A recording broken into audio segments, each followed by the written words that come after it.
The Republican field for the 2024 presidential race is slowly taking shape. A new Yahoo News poll shows that if the primaries were held today, more GOP voters would cast ballots for Florida Governor Ron DeSantis than former President Donald Trump. We should note DeSantis has not yet announced his candidacy, but there is a lot of speculation that he will enter the race. The survey also found that if just one GOP challenger enters the race, it would split the vote, giving Trump an advantage. And former South Carolina Governor Nikki Haley plans to officially announce her candidacy Wednesday. Now let's bring in CBS News political director Fin Gomez now to talk more about this. Already a kind of complicated, good morning, and already kind of complicated field, these different possible entrants. What does it all mean? Yes, Seth, with the expected entry of Nikki Haley, it's really a new chapter for this emerging Republican political presidential field and the Republican primary process. Yes, it's very early, and you're seeing this these two names really emerge as now the front runners, if you will, in this very early stage, and that's former President Donald Trump and current Florida Governor, Republican Governor Ron DeSantis. But with those two, now DeSantis has not stepped in.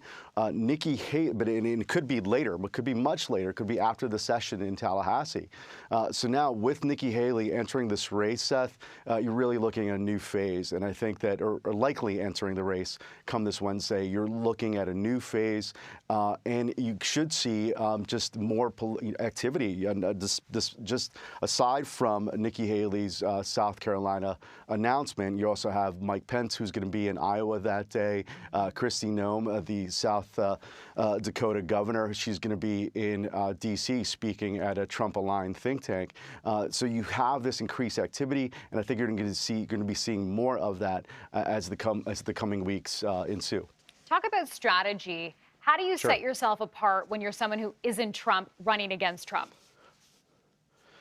I think, that's a great point, Shanelle, because I think, Shanelle, I think that what is important is the strategy right now for Trump is that, they do want a similar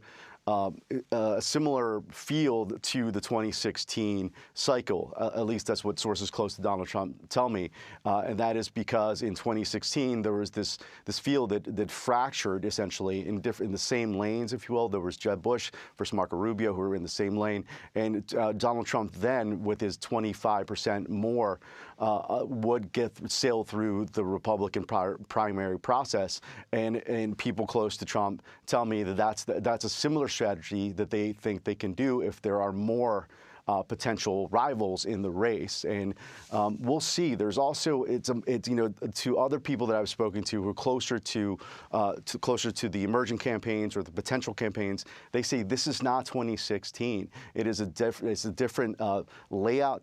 Donald Trump is different, obviously, after January 6th, the disappointing midterm results, and of course his tenure as president with twice impeached. So there's been some internal Republican criticism and potential momentum for others who see some places where they can maybe really counter Donald Trump and his message, and so you're going to be seeing potentially a very wide field.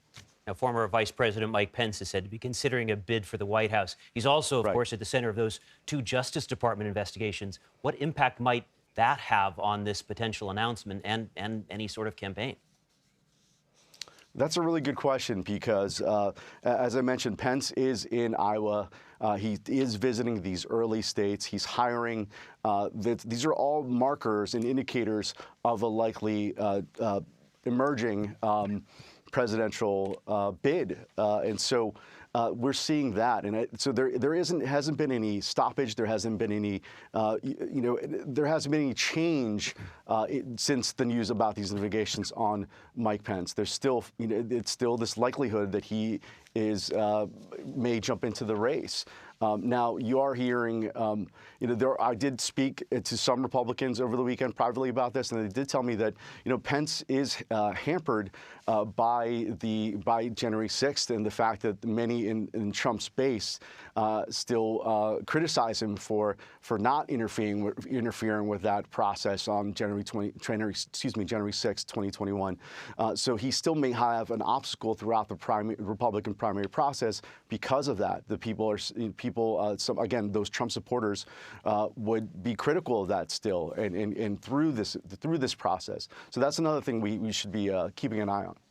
Looking ahead, Finn, to election issues, the economy, of course, has been, a big wedge issue between the two parties right now, looking at the debt ceiling. Let's take a listen to what Senate Majority Leader Chuck Schumer said about this.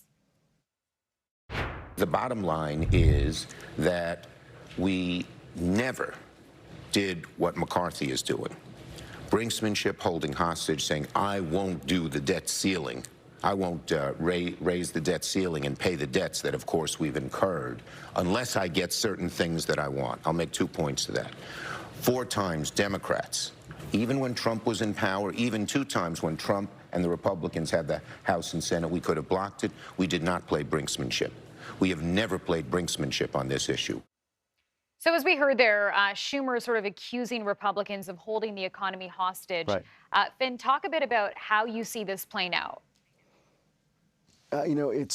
It's really become this standoff between House Republicans led by Speaker McCarthy and Democrats on the Hill, and of course President Biden. Republicans close to Speaker McCarthy tell me that he has this new strategy that is intended to whip up 218 votes needed to raise the national debt ceiling, but only if it's tied to a package of cuts to federal spending, and this is a package that comes from House Republicans. President Biden, the White House, and Senate Democrats say that they believe that they could do this without that. They could have a clean raise, if you will, of that debt ceiling without tying it to these potential cuts. But this is an issue that the House Republicans ran on in this past cycle. This is something that's already being talked about as a political issue within the framework of the emerging 2024 race. So for Republicans, where is the exit ramp? I mean, can they hold and save face, if you will, collectively? Can McCarthy do that by having this standoff, and can he win politically? So, all eyes are on the Hill and in these negotiations, and seeing if they can have this legislative win and a potentially political win. Finn, promises made, but this is interesting because some of these cuts would be very unpopular. So how much do Republicans risk alienating voters? And that is the risk. And you've seen in previous standoffs over this, Seth, you have seen that backfire on Republicans or whomever the narrative is that they share the blame or are the reason behind the standoff. And right now, if it ended in this trajectory, it could be a very possible outcome that they could have this backfiring politically, if you will, against House Republicans. So. It is something we are watching. It's this drama unfold that could impact, obviously, millions of people across the country. Finn Gomez, thanks so much.